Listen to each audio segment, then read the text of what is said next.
seek, above all, for a game worth playing.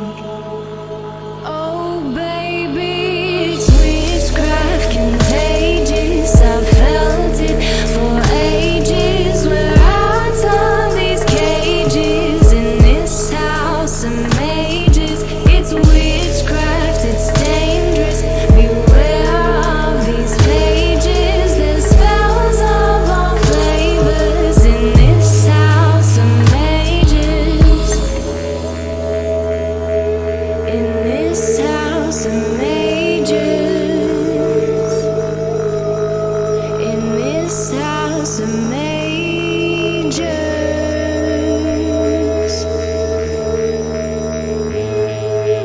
Hello and welcome to this episode of Make Yoga Magic Again, the House of Mages podcast. I'm Daniel Cumming. In this episode, I chat to Kimmana Nichols. Kimmana has been an Ayurvedic practitioner and naturopath for over 20 years. He's given talks all over the world on Ayurvedic nutrition, mantra, yoga, Jyotish, and Vedic Astrology. It was actually one of Kimmana's talks on Vedic Astrology that actually drew me in and where I first met him. Kimmana was a guest speaker at an event that I co-organized, and I didn't actually know him at the time. I'd heard his name around, but I'd never seen him speak. And as soon as he got up and he started speaking about Vedic Astrology, I, like everyone else in the crowd, was completely drawn in. There was something unique about the way that Kimmana spoke from his body, brimming with all this knowledge and experience and passion for what he's delved into for, from the sounds of it, his entire life. And it was just contagious, and I had to chat to him. Since then, we've had some epic conversations, one of which I'm very excited to be sharing with you right now. And Kimmana has really just opened my world to Jyotish and Ayurveda in a whole new way. He is the absolute embodiment of the word mage, and it's been such an honor to spend time with him, to learn from him, and now to be sharing him with you.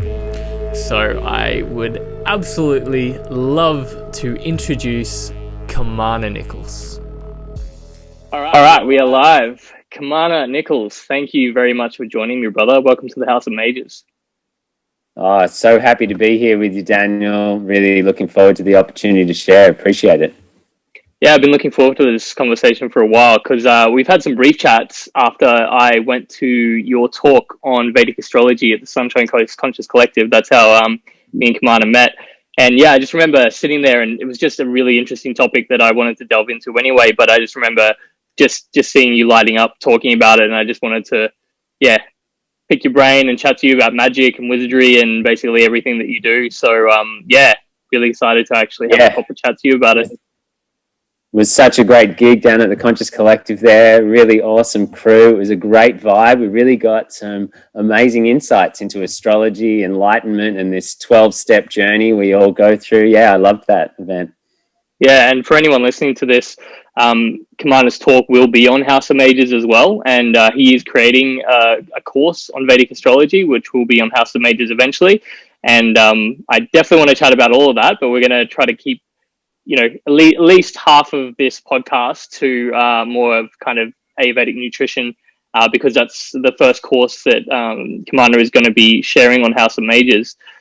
So I guess the first question would be, how did you start getting into Ayurveda, yoga, what I would call magic? And have you kind of always had an interest in, I guess, mystery and unraveling the mysteries of the world?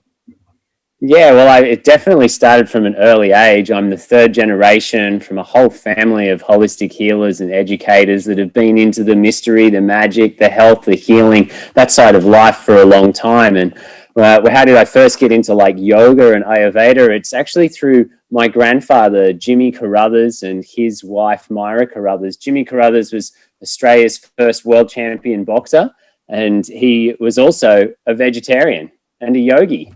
And there's photos of him, like this is rare, Sydney back in those days. We're talking quite a while ago. I'm not even sure the specific year when he won the world championship, but back in the 60s, I would say, or something. Then at that period, maybe even early 50s, yeah.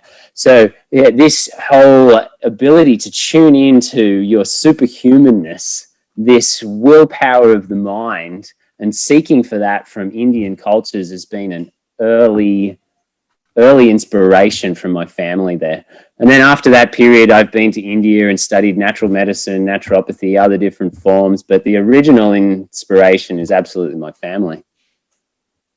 That's really cool, brother. So is there any particular memories that you have that you can like were maybe a turning point for you, or really like a spark that this stuff is something that you really want to pursue? Oh, there's a few different specific points over my life. Yeah, for sure. One of the earliest ones in relation to my grandfather and that whole experience, because he passed away when I was quite young, when I was like 5, 6 years old. He passed away.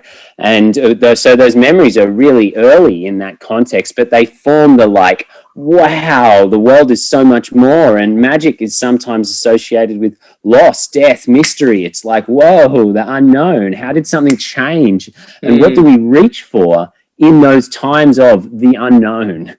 And it was these deeper philosophies that I had been instilled within through my father and my grandfather of something bigger, something more meaningful, something magical and mysterious, that even my grandfather, that presence, that strong willpower, that connection and love and drive that he had was still there with me through those philosophies. So really being able to call and draw upon generational wisdom through that magical understanding of the lineage and how it's there in me.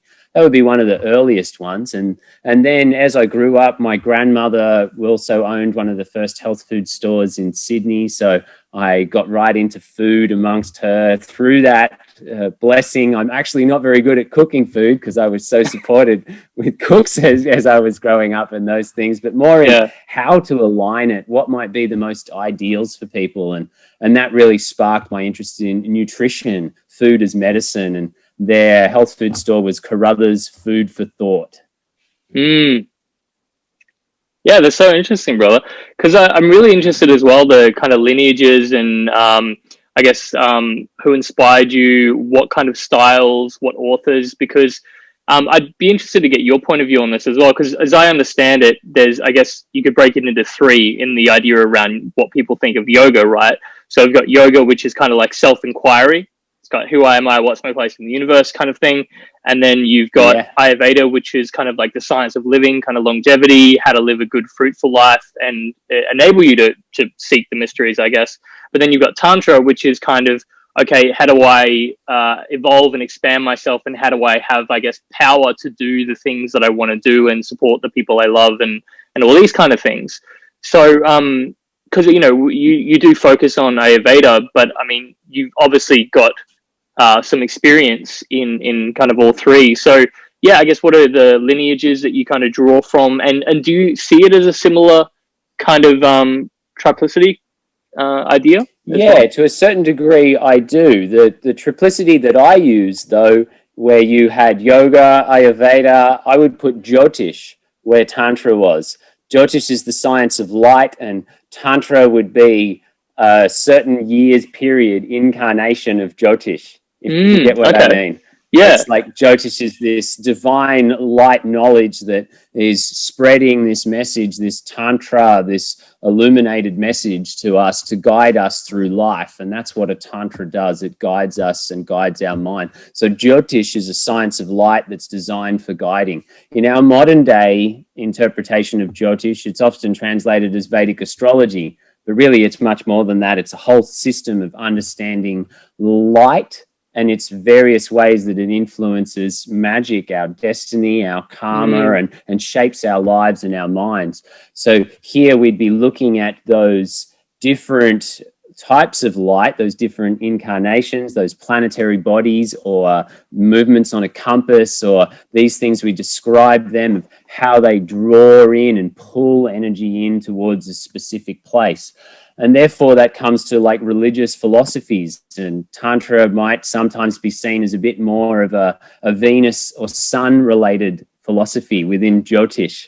And then we could include other different philosophies now within that Jyotish realm. Buddhism, all of them come within that realm. So the journey of Ayurveda as a science of form and matter is actually in Jyotish, in Vedic astrology, governed by the energy of Mercury. Like it's feeding in from that port of the triangle, from the divine light, that Mercury, which is associated with intellectual equanimity, healing, herbs, the ability to choose with the mind and not get emotionally attached to something. These are the things that would be a great strength when using Ayurveda. So that could be someone's spiritual path, if you get what I mean. So Jyotish is looking at someone's spiritual path. Then Ayurveda is looking at someone's physical path.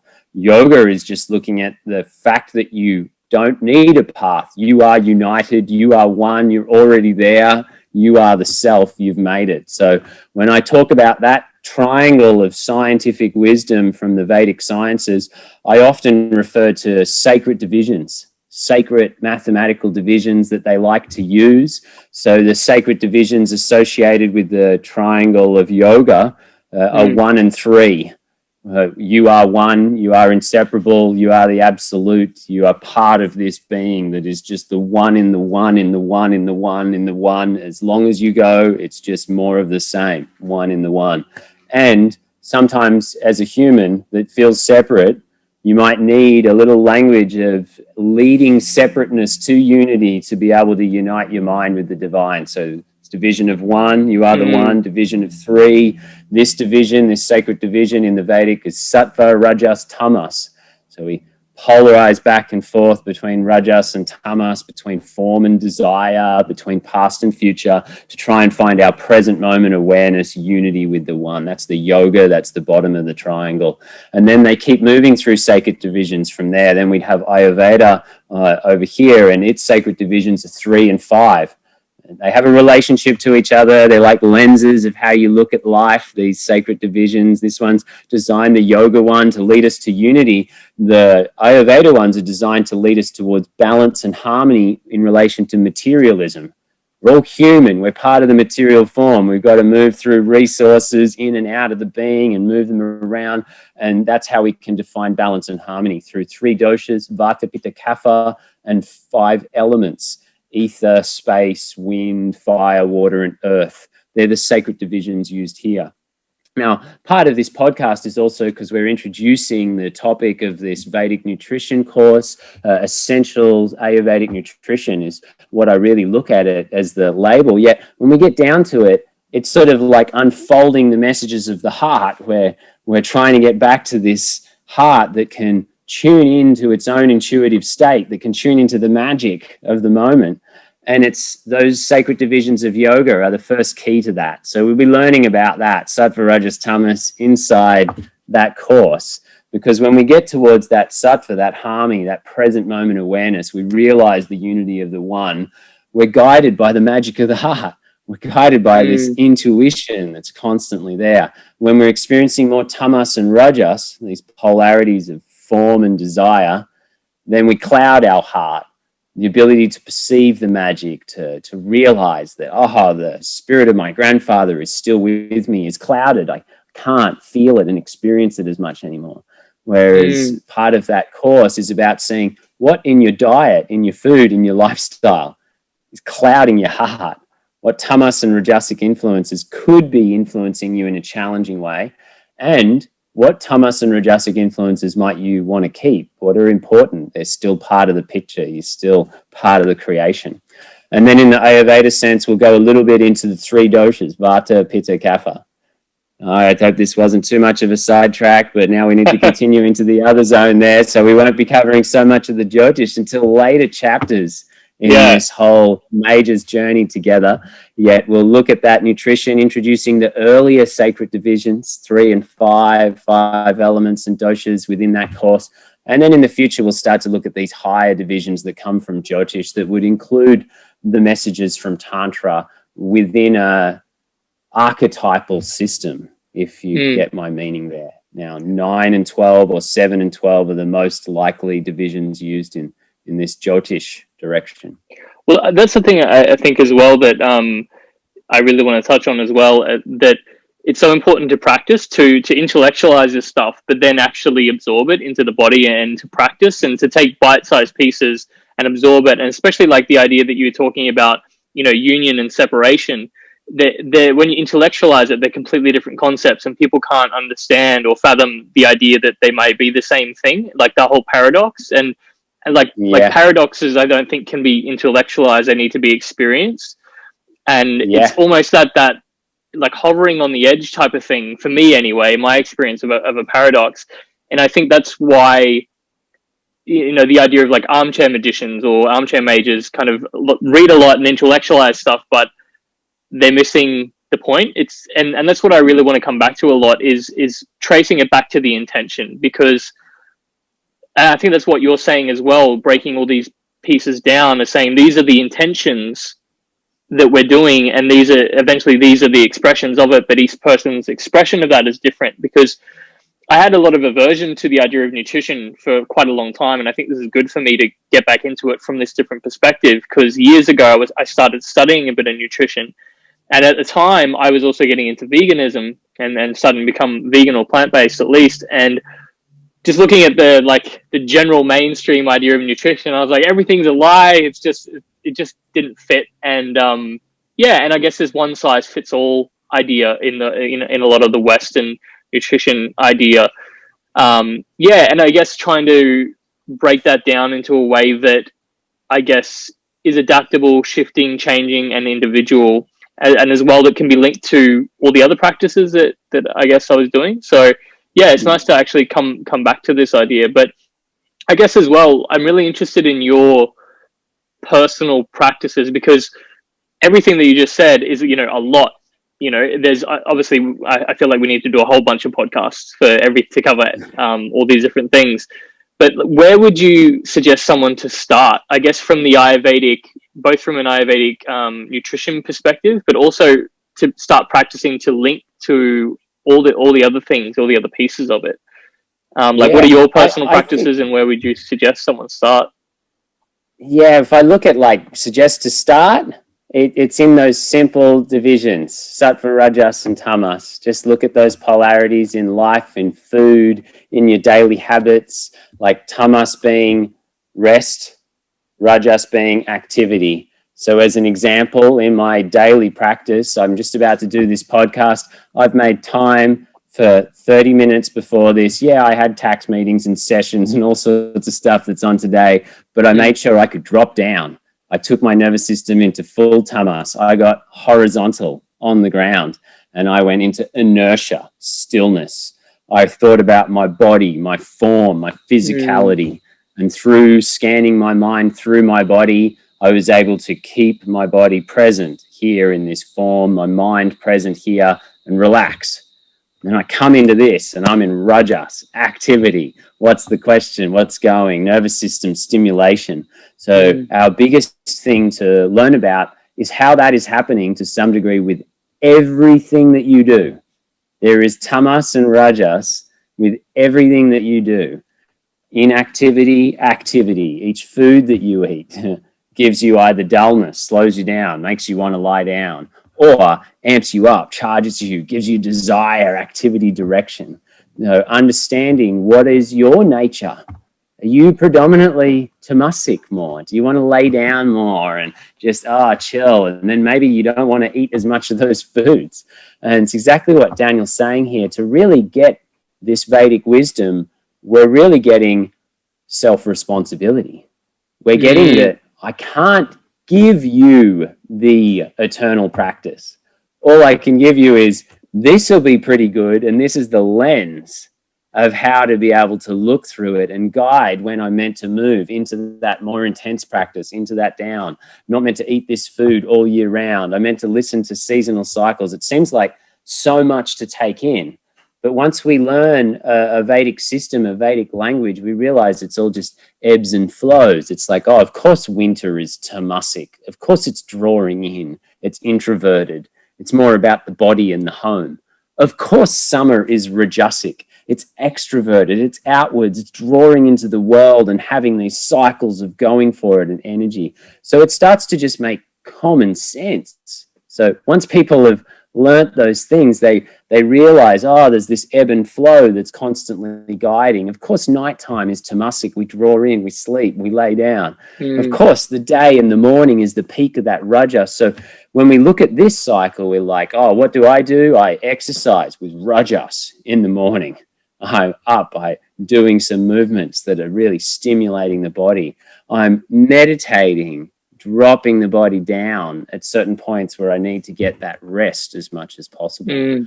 I do mantra practice as a common practice to connect with the more subtleties of the body. Might be, in the major terms, the magic, the intuition, to uncover that part of me that is not associated with tamas and rajas. So here I'm talking about these three polarities and practices related to those three polarities: tamas, rajas, and sattva. So if we put them on a triangle now, we'd have tamas and rajas at the bottom.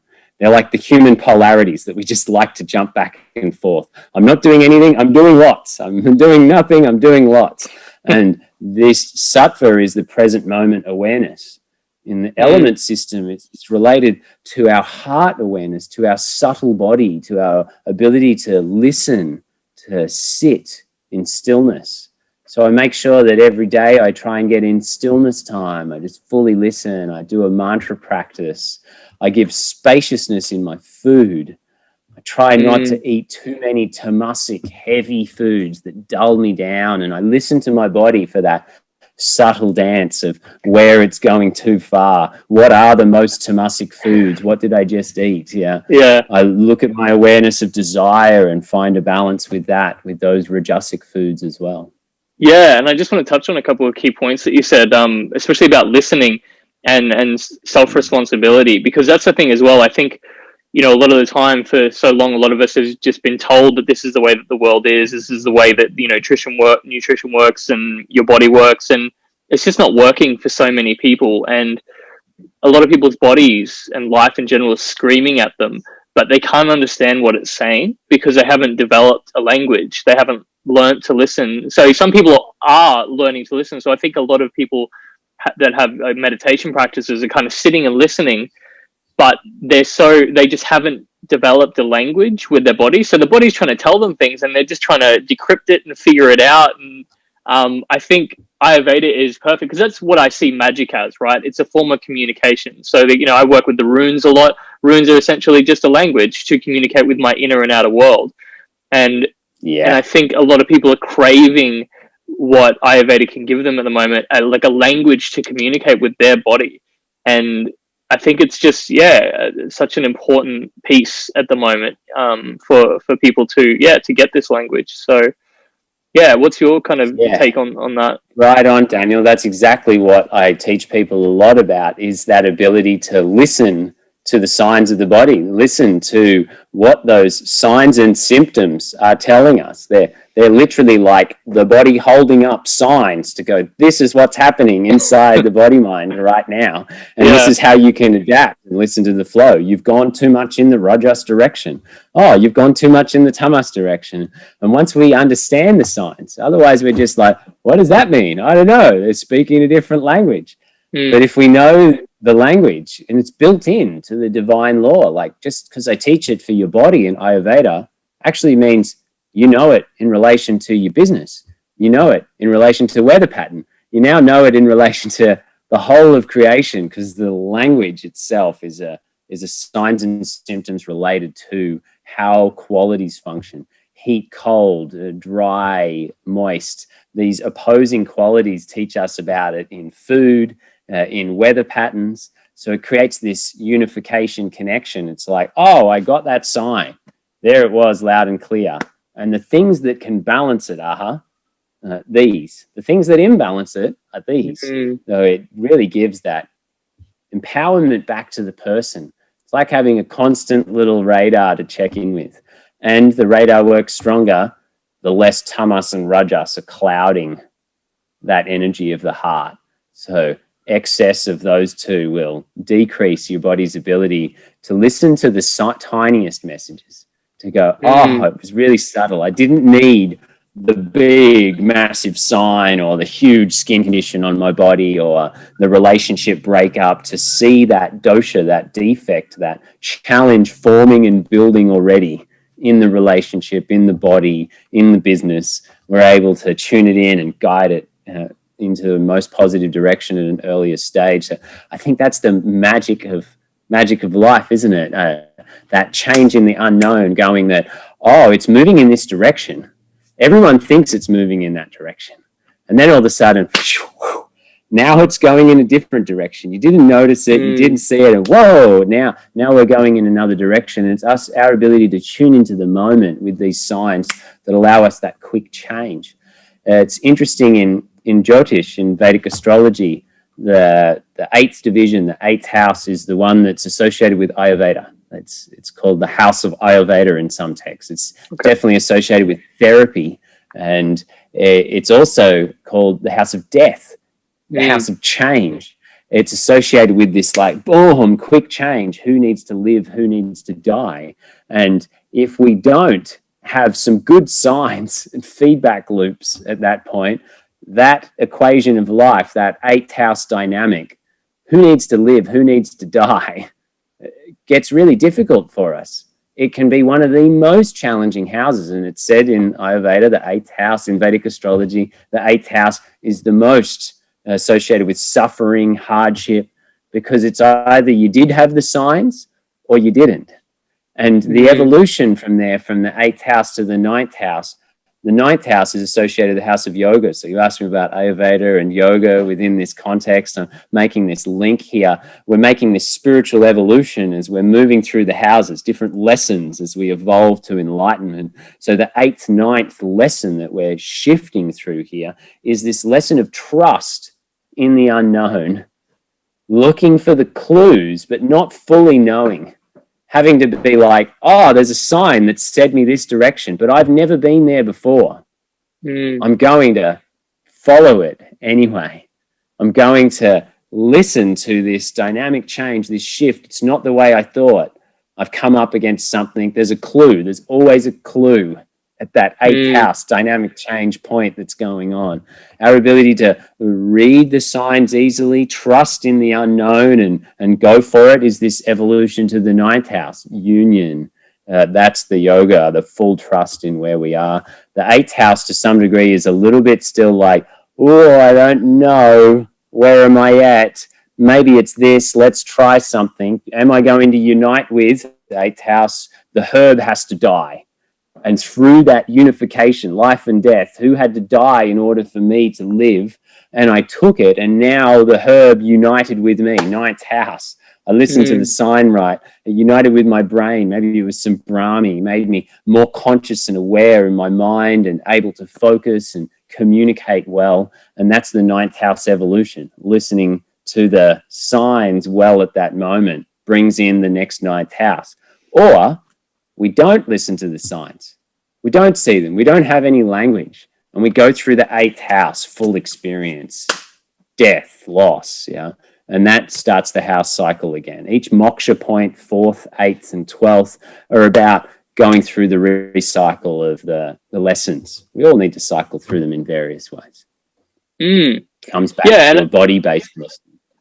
Yeah, I'm really interested to hear like because other than obviously, magic in general and all this like can make our life better, but I'm interested in how it changes our lens on the cosmos and life, death, and all that. So I'm really interested in seeing kind of your lens on the cosmos. And I guess the best way to delve into that is to talk about the idea of death, or the idea of reincarnation, or afterlife, and all that kind of idea. So I guess like from your lineages, what are the general ideas around that, and what is your own personal lens so far around around the idea of death and reincarnation and afterlife and all these kind of things, and how does that fit into the big picture of the cosmos?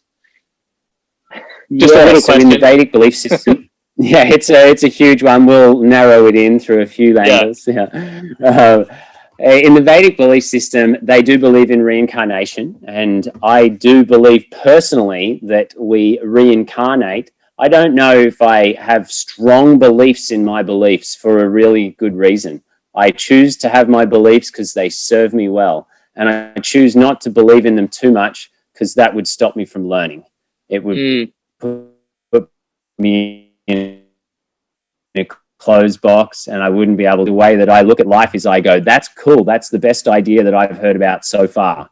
But I'm not fixed on it, and I'm really open to possibilities that could lead in various directions. So my own personal opinion on reincarnation is that we are moving energy undoubtedly from past to future, and it was the same energy before as it is now. Whether or not it's a specific me, my soul, that's incarnating in an individual sense, or whether or not it's a diverse me as my history, my lineage, my genetics, my family that's incarnating with a lesson that's right for me as a larger being, I'm still uncertain about that one right there.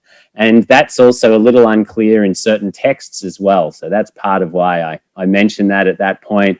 Reincarnation, yes, I am a being that's evolved over billions of years, and I am also not necessarily an individual that has been in incarnation for millions or hundreds of years, different lifetimes. In the Vedic text of how they explain creation, they say that it births and expands and then contracts again and falls apart. And this they call 1 year of Brahman. This 1 year of Brahman is what we would in our modern day physics and understanding experience as the Big Bang, the original, all of the matter expanding outwards. We're going through a state of matter diffusing, being sucked into black holes in various spots. And that's where the matter all comes back in again. In our physics, this would be like a white hole. All the matter is spewed out from these white holes at the beginning of 1 year of Brahman, and then it's drawn back in again. So that is what all creation takes place within. And they say there are laws within that creation that are built in, and they always create a 5-element human being with 5 sense organs, 5 ways they can sense and experience the creation and karma, and 5 action organs, 5 ways they can affect and influence the creation and karma.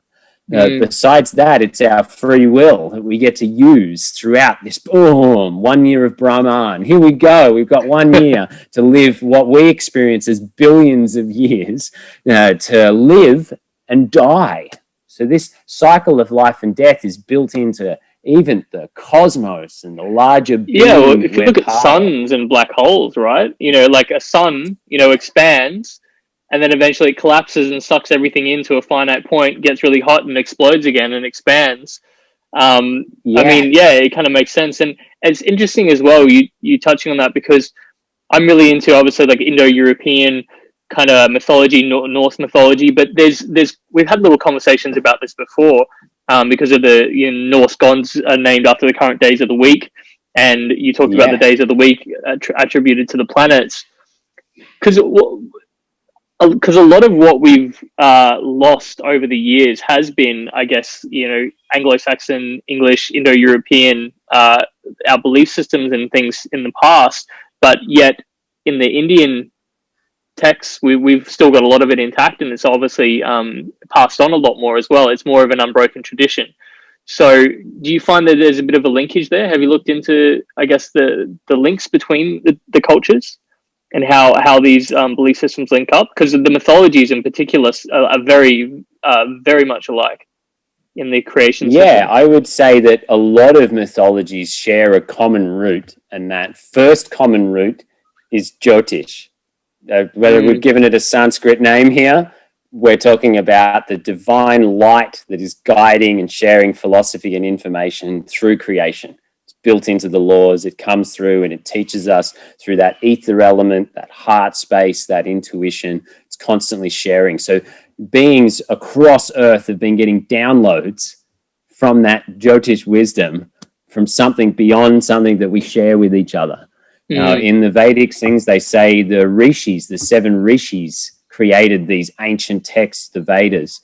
Rishi means to shine, a star to shine. So here we're looking at energy from planets that are teaching us information, these larger beings been around for a long time, sharing wisdom with us. So it's not surprising at all that in the Norse gods, they used those gods, those planetary bodies, which have a huge relationship. So Thor's day is Jupiter's day in the Vedic tradition.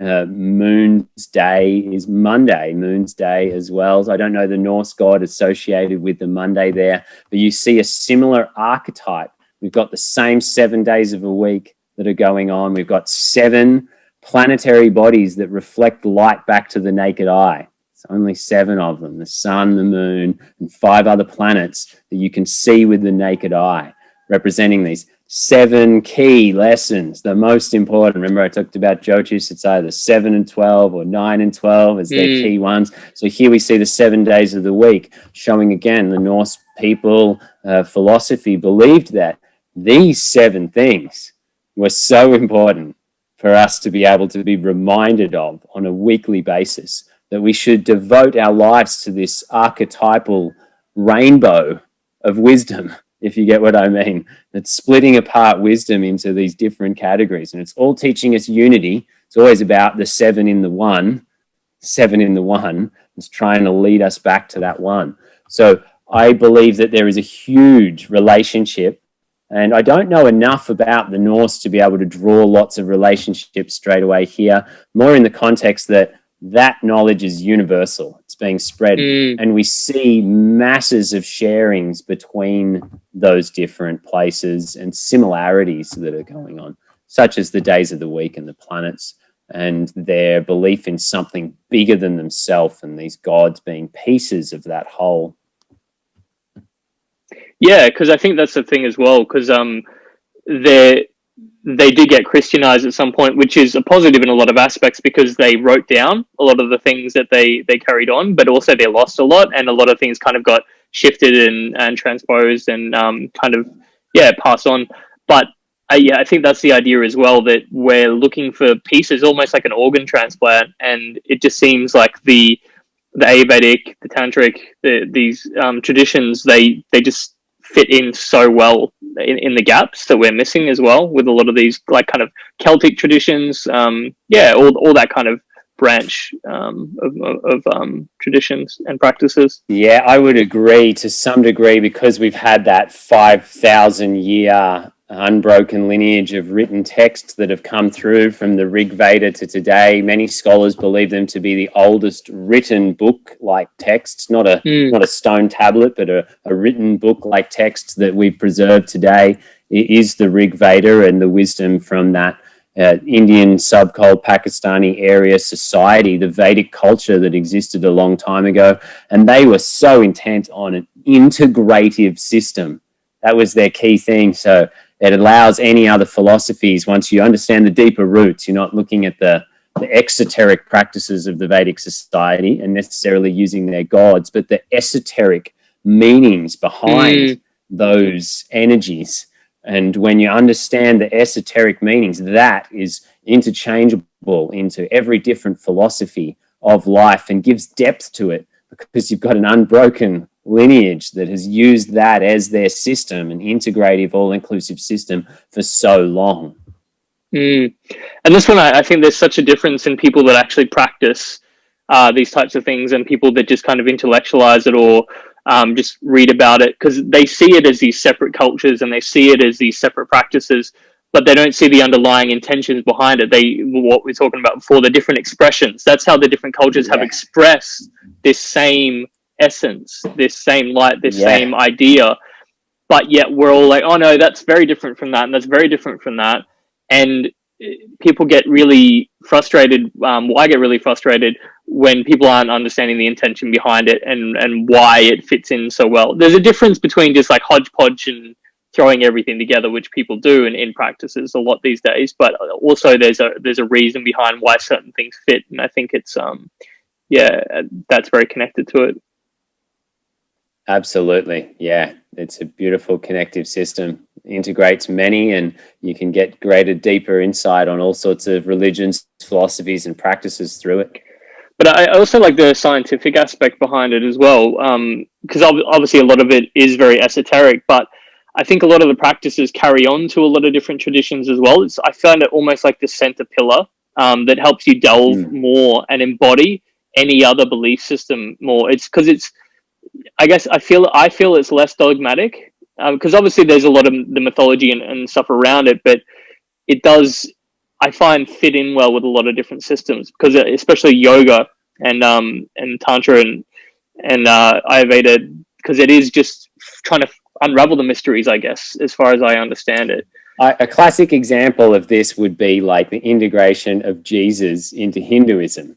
Like, this is how integrative it is, that Hindus are just like, oh, they praise Jesus. He's just another idol. He's a representation of a specific aspect of creation. He's an idol that is associated with sun, leadership, bringing you back to God, and Venus, these caring, nurturing. So many Jyotish people would say that the Christian religion is Sun and Venus orientated in its dominance. So there's certain aspects within. So they just go, oh, look, it's perfect. There's another way that you could lead yourself to God. There's so many different ways to God. I'm not going to judge your path to be wrong to my path. And there's another way up the mountain. Oh, great. You worship that. I worship this. We don't need to fight over different gods. They figured that out a long time ago. Let's have hundreds of gods. Everyone gets their own God. And that way you don't have to go, wait a second, but he's my God. Like, no. Oh, you've got your own God. I've got my own God. We can all celebrate our own gods together, and we're still on the same team. Yeah. That makes sense? Completely, man. Yeah, because, I mean, I've been to Iceland, and they've got a museum of witchcraft and sorcery there, and they've got all these old Icelandic grimoires, right, from the medieval age, where these peoples were introduced to Christian and Catholic culture, and they've got these spells that call on Thor as well as Jesus within the same grimoire, right? Yeah. So they saw it the same way. They're just like, oh, he's just an archetype, or he's just like, I want to draw on both of them. Like, Thor and Jesus can hang out, you know, it's fine. Like, it's yeah. Whereas, and that's what you see a lot with integrative cultures around the world, like Native Americans as well. They just integrated it in. They were like, oh, the cross. Well, we worship the four directions already. And it's got a cross symbol. We use that symbol all the time. And we're like, oh, it's the same symbol. It's the four directions, represents Jesus. And they just adapt and integrate in. So you see that a lot with integrative practices, integrative philosophies. Easier to bring it in there. And that's what I'm really interested in. I think a big piece of House of Mages is just introducing people to different ideas. Because these days, like there's, you know, like the idea of cancel culture, and a lot of people just can't fathom other people's ideas about things that they're interested in, especially when it comes to religion and other ideologies. And I mean, like, what do you find helps people to, I mean, I think this is the question, right? Like, what helps people to lessen the attachment to an idea and to be a bit more open and compassionate and understanding of other people's belief systems, and even, you know, mix it as part of their own? Like, what is the key to it, bro? So the key to it from the Jyotish perspective is the later houses. So the first four houses are lessons related to the self. The last four houses are lessons related to our relationship partners, our family. We may learn a little bit about acceptance of others and their cultures from relationships with others, but often we gravitate towards those that are similar to us there. So the way we really learn about it the most in some way is through the later houses. These are lessons related to the world. So the 9th to the 12th houses, this is our journey towards enlightenment. So the 9th and the 12th house represent some of the two most important lessons related to that. 9th is unity. It's also expressed as the house of travel and the house of the father, the house of the authority figure. So here we need to shape all of those things to influence and shape our mind for the best, to think of unity. Who shares that message from authority? So this is a big one. If we really want to look at that, think of who you listen to as your authority. Who's your son archetype? Who's your father? They've maybe passed away, your father, but you still listen and go, yeah, that's, if he says it, then that's a good idea or not. We're talking about a child listening to the father and going, yep, this is what I need to do or not, in an ideal orientation. The 9th house, Dharma, direction, leads us to unity when that father's right on. He knows the rules of the territory. He's been there before, and he's speaking that unity direction. We've been through this separation bullshit another time. I've been there, I've experienced it, and now I'm going to share it with you and tell you that it seems like it's separation again, but it's not. The nature of the territory is actually unity, and that's where we need to come from, the nature of the territory, what we're listening to, and part of that house is travel. So as we go to different places, we hear different voices on what's right for the territory. We become ourself, our own son, our own ninth house, our own leader, our own father of our own territory. We start to speak to ourselves and guide ourselves through those travel experiences, through those words that came from authority, and we are sharing that message with ourselves. So that's where we need to catch it the most, is what are we as human beings sharing between who we respect as our authority, who we're choosing to listen to, and is it a message of unity? Or is it a message that brings us into challenge and, maybe not, I don't like that, or it's a message of, it's all good, we're going to get through, this is where we need to go. And we've seen a lot of challenge in relation to that and our authority figures lately. There's been a real combination that you're all aware of that's gone through in life recently that has impacted authority in quite a challenging way. And it's on the move now, and that Ketu influence that was part of it that we had to detach to and experience authority, we went, that's not unity. That's not what I want to listen to. That's an eighth house experience. I need to cut out that which makes me weak. Let go of that. That's not my authority. And I'm going to choose to put my ears somewhere else. I'm going to listen to different authority that's speaking unity, that's speaking that direction. So part of the practice is that. I went a little bit deep there, especially with the sun and the way it's being led to that. That was good, bro. I liked it. Yeah. The next one is the 12th house. So we've got the 9th house. It's about Dharma to the world. It's about travel. It's about where you get your belief systems from. It's about learning different spiritual philosophies that unite us. It's about that wisdom. And the 12th house is about letting go of the way you thought it was meant to be. Just fully surrender that anytime we see like, oh, no, they're doing this, or oh, maybe not that, then that's where we need to just drop, let go. It's not our responsibility to get involved if we can't be there and actually change something about it. It's like that desiderata line of having the wisdom to know the difference between those things you can change and those things you can't. And that 12th house is that lesson of just full surrender. It's meditation, it's introspection. It's going, it's time to just drop. And when we do more of those practices, we drop, we introspect, we meditate, we allow life to just wash away and lose our attachments towards things. We settle into the natural space of unity that creation is.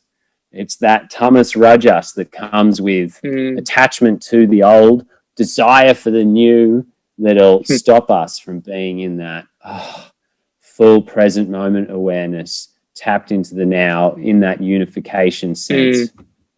Yeah, and the difference I feel between information and knowledge, because we're bombarded with so much information, but I feel like knowledge really more along the lines of stuff that you've experienced yourself.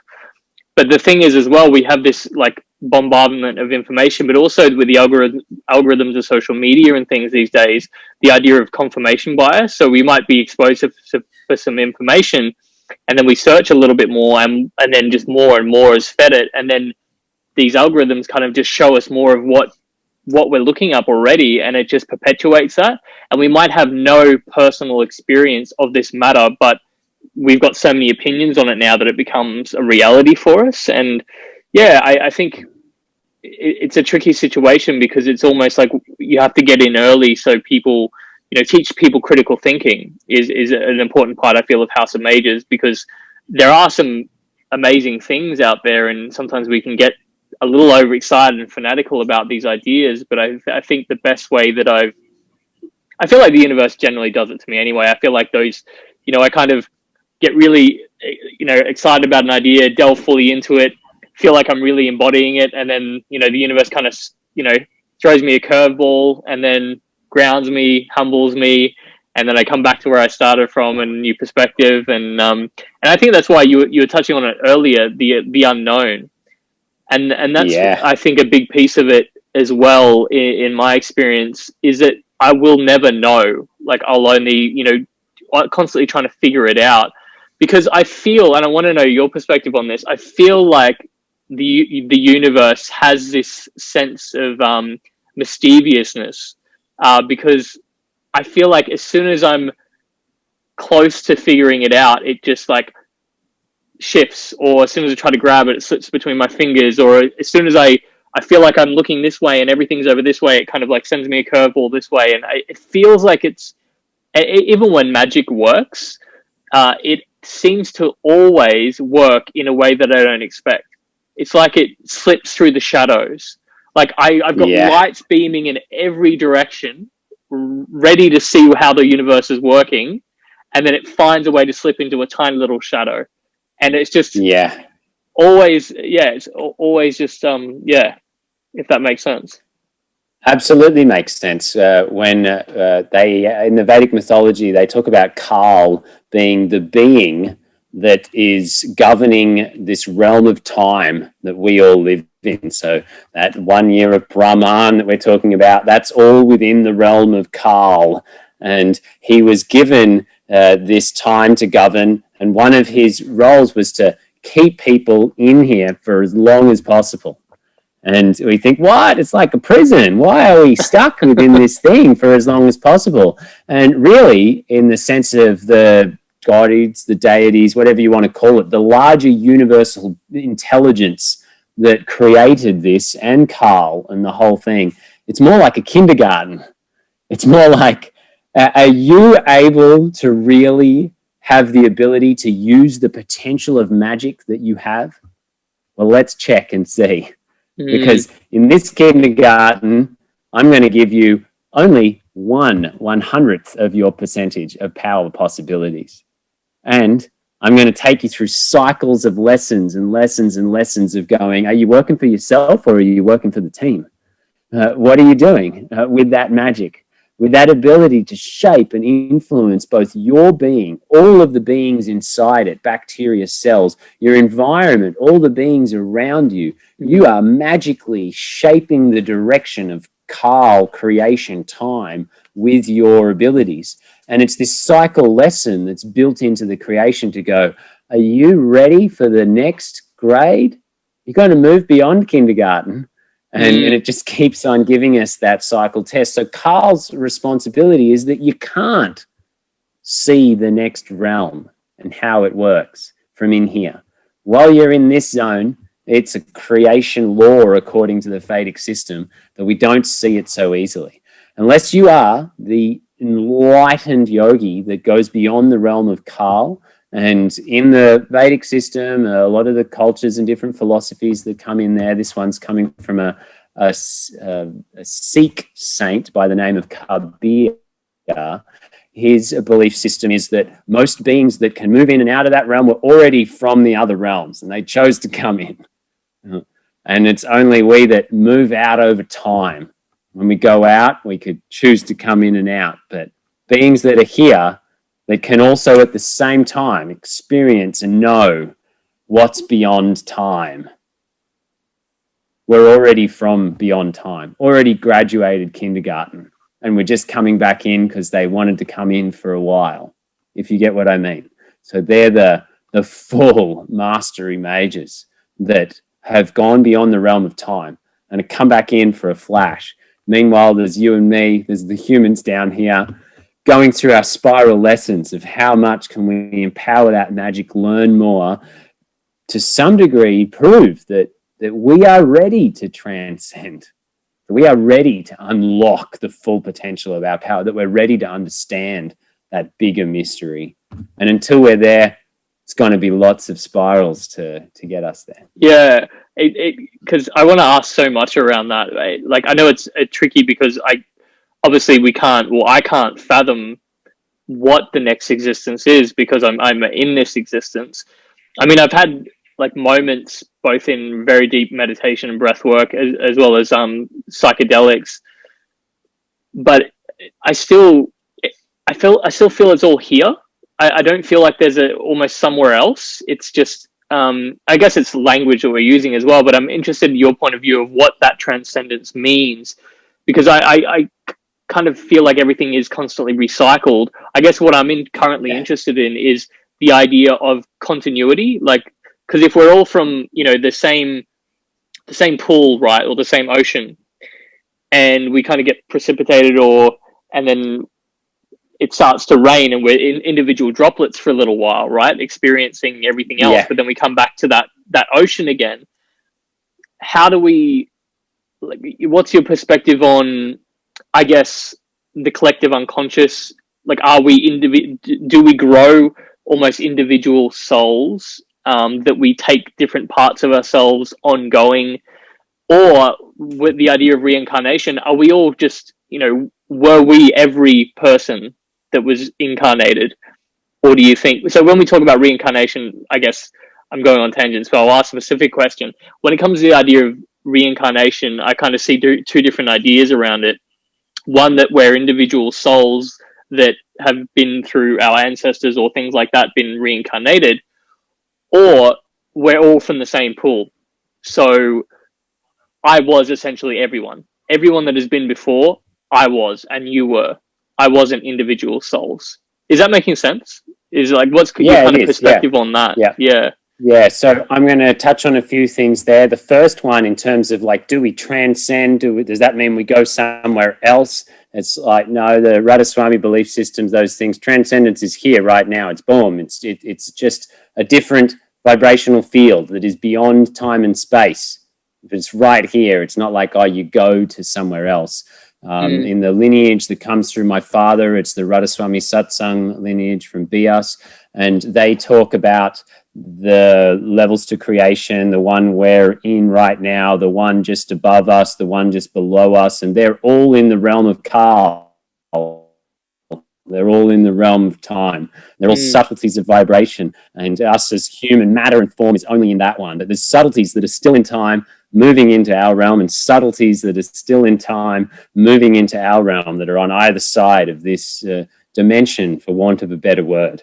Now, as we move up through these other dimensions, various locations here, which I'm not familiar with all the names, I just know one of the ones that they talk about is Satchikhand. They talk about our journey is to be able to meditate, strip off karma, realize this unity so much that our individual soul enlightens and doesn't need to come back, moves beyond the realm of time, and could then transcend in some of these higher levels, one of them being Satchikhand.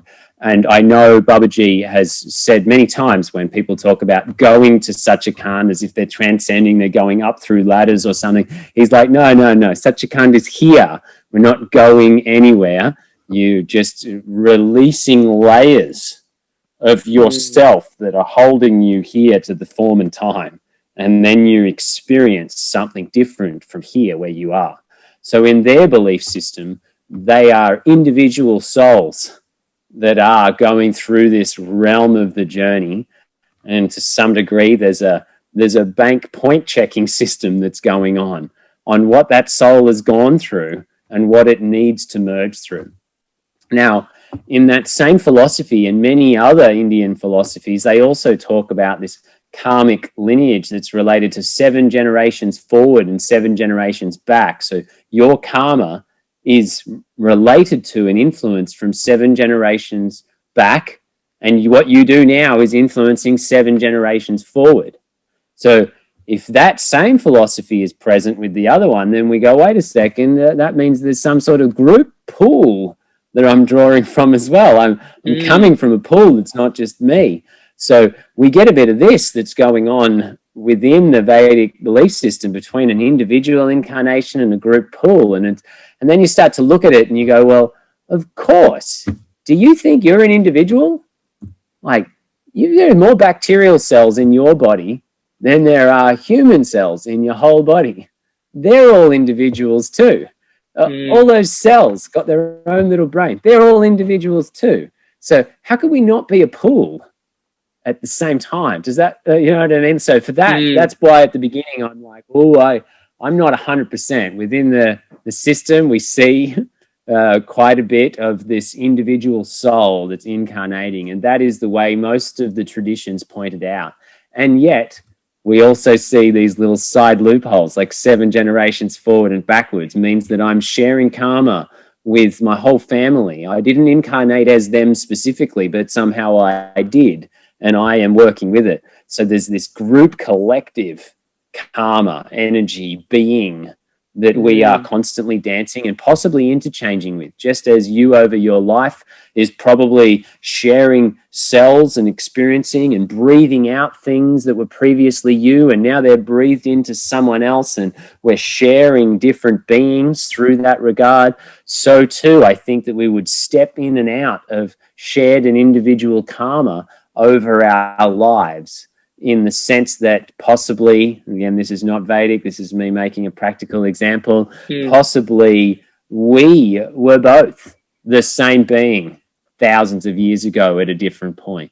And now we meet as separate beings to learn a lesson that was necessary for what that being did to someone else, and that dynamic. And now we gel it again through separate beings. And then later on, we merge again as one being. And we're a planet at that point, and we're 50, 60 different beings that were humans in the past, and now they're all a planet or something. Oh, please forgive me, planets. We're probably talking about billions of humans in the planet. No, 50 or 60. But do you get my perspective there? I think it all depends on what they call in the Vedic system Jivat Manas and Paramat Manas. Jivat Manas is the degree to which an individual soul is bound towards its individuality. That would be more of single soul that has incarnated through single pieces. And Paramat Manas is a being that has a more aware of its universal nature. So they say the planetary bodies, the sun, the moon, all of those dynamics, they have a higher degree of Paramat Manas. They have more of this universal oneness nature, and they're probably multitudes of beings that have come into that one being now, just as we on earth are multitudes of being in the one being of earth. Yeah, cool. Thank you for your answer, bro. Yeah, I guess my current understanding is it's always changing. I still have no idea, but I guess I like the idea, which I've kind of pieced together and heard about, is that it's kind of a mixture of your soul kind of takes certain parts it thinks you'll need for the next lifetime, finds a suitable vessel, I guess, for that to, you know, learn what you want to learn in that lifetime. But also it matters what you leave behind in the physical world, right? So you can't take all your knowledge and all your tools and all your skills with you. You can take a little bit, probably the most important, because you're the small cosmic travel sack, right? And then you need to find things, but synchronicity might happen. You might find the right school, the right person to kind of teach you. So that's why it's also important to build things in this lifetime, right? And this is why, like, I would love to have like a, you know, an ongoing like House of Mages, I guess. So in my next lifetime, like, I already got like all this school set up, so I can kind of refine all the amazing teachers, including my past self. I guess that's kind of my current understanding. In 5 years, I might be like, it's all bullshit. But yeah, we'll see. But yeah, that's my current. It leads to another question as well. We won't get too into it because we're already pretty much close to an hour now. So I think it'd be good to do another podcast dedicated to Vedic astrology. But since we're on this kind of subject, what's your, I guess, view of how astrology works in the way, I guess, that, you know, the planets are actual physical things, right? I don't understand how, like, I can't really expand upon that. But how much of it do you think is the actual physical thing affecting our Earth, and how much of it is the collective idea of what these things are and how these things operate, right? Do you think it's a mix of the two, and kind of how do you think they operate? Does that make sense, what I mean? Yeah, I agree that there is a degree of human manipulation and change on that planetary message that's coming through. And I would say it's probably in the 80-20. It's that magic number there where often get this within everything. It's probably 80% message coming through from those planetary beings. We could just measure them as hertz frequencies. We could measure them as just a vibration that's coming, and they've done all sorts of tests to be able to get these specific tubes, and then they put various seeds at the bottom of these tubes. They focus it on certain planetary bodies, and as Jupiter goes past, things grow more. As Mars go past, things don't grow and they aggravate. So certain planetary vibrations moving through are affecting the growth of seeds. So here we don't have that 20% that I was thinking, where our free will, our mind, our placebo effect either jumps on, yeah, it's all about this, or Mercury's retrograde now I've got an excuse to speak gibberish for a month or something. Do you know what I mean? There's part of it that absolutely is the human piece that we throw on top, but I think it's only 20%. I think 80% is a really powerful vibrationary message that's coming through these beings that is placing us upon, that's what they would say in the Vedic system, we are placed upon the wheel of time at that perfect moment for our unique karma, for our unique being to be able to evolve, not just with itself, but with a whole matrix of other beings that have journeyed and influenced together. We are placed upon that wheel of time, and those messages are continually taught over our lifetime through those planetary bodies. So that would be my own belief, that they are something that's, I mean, we look at the moon, we think, oh, wow, it looks like a big rock out there. And I only just realized recently, I was watching The Universe, a documentary, and the moon has a molten core. It's still got lava. It's still alive inside there. Like, it's still a molten core. We're looking at a being that's got an Agni, a fire, a metabolism. Sure, it's pretty cooled off and it's chilled and it's not doing much. And it loves to just float around, but it's still a being that's there. And it's quite amazing to think about the subtleties that ancient rishis, ancient enlightened people picked up on, like Jupiter. They named it Guru, which means heavy in Sanskrit. It means the heaviest point, something that's really heavy. Jupiter is the heaviest planet in our zodiac system. They say wherever it is placed in a chart, it causes protection. If it wasn't for Jupiter, Earth would have been smashed a long time ago. It's the gravitational force of Jupiter that holds and protects, draws in all sorts of asteroids into its gravity, and constantly protects our solar system. So as this planet, they didn't have telescopes. They tuned into this little light speck in the sky. It doesn't appear to be bigger than the other ones, yet they named it heavy.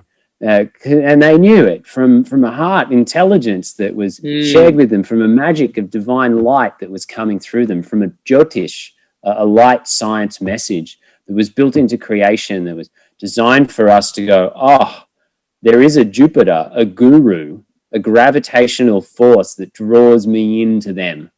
And they don't just a planet out there, it's locally too. Right now, you could be my guru, leading, influencing a gravitational force to pull me towards a specific type of knowledge. And we share that knowledge. So I believe that comes from the planets first, and then through us as a fraction of that. That's a really cool perspective, man. A really great answer. Thank you. Yeah, I have so much more I want to ask you about it, because yeah, we'll definitely have to do another podcast soon. But I guess one more question though: do you have a practice? Because you were saying that, you know, our ancestors were connecting to these planetary bodies, or these things. Do you have a practice where you might meditate and focus on Jupiter and kind of develop a bit of a relationship with it?